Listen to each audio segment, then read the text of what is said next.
সকলো প্ৰতিভাৰে ভৰি আছে আমাৰ জন্মভূমি অসম।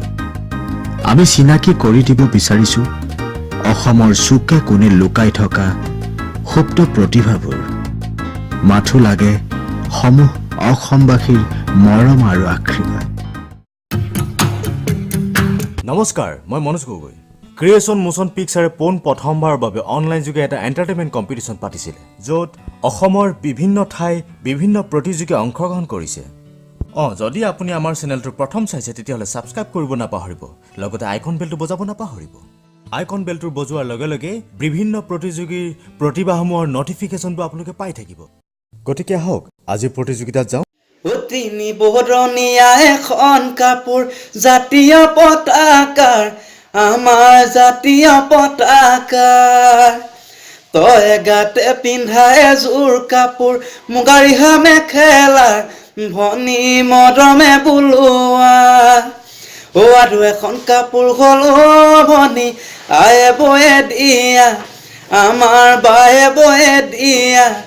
আমাৰ সেইখনে হ'ল ফুলাম গামোচা। হয় সেইখনে হ'ল ফুলাম গামোচা।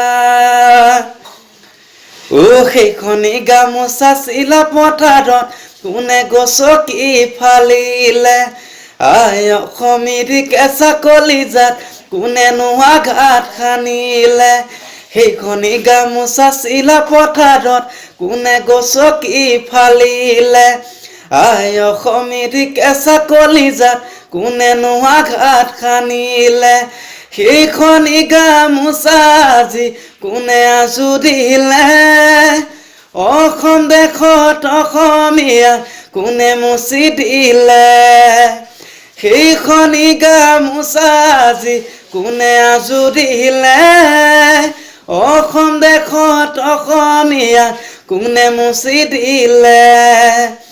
তিনি বৰণীয়া এখন কাপোৰ জাতীয় পতাকাৰ, আমাৰ জাতীয় পতাকাৰ। তই গাতে পিন্ধা এযোৰ কাপোৰ মুগাৰিহা মেখেলা, ভনী মৰমে বোলোৱা। আৰু এখন কাপোৰ হ'ল ভনী আয়ে বয়ে দিয়া, আমাৰ বায়ে বয়ে দিয়া। আমাৰ সেইখনে হ'ল ফুলাম গামোচা। হয় সেইখনে হ'ল ফুলাম গামোচা। আপোনালোকে বাৰু আজিৰ প্ৰগ্ৰেমটো চাই কেনেকুৱা পালে? যদি ভাল পালে লাইক, কমেণ্ট, শ্বেয়াৰ কৰিব নাপাহৰিব। আমি আৰু বিভিন্ন প্ৰতিভালৈ আহি আছোঁ, গতিকে চাই থাকিব ক্ৰিয়েশ্যন মোচন পিকচাৰ।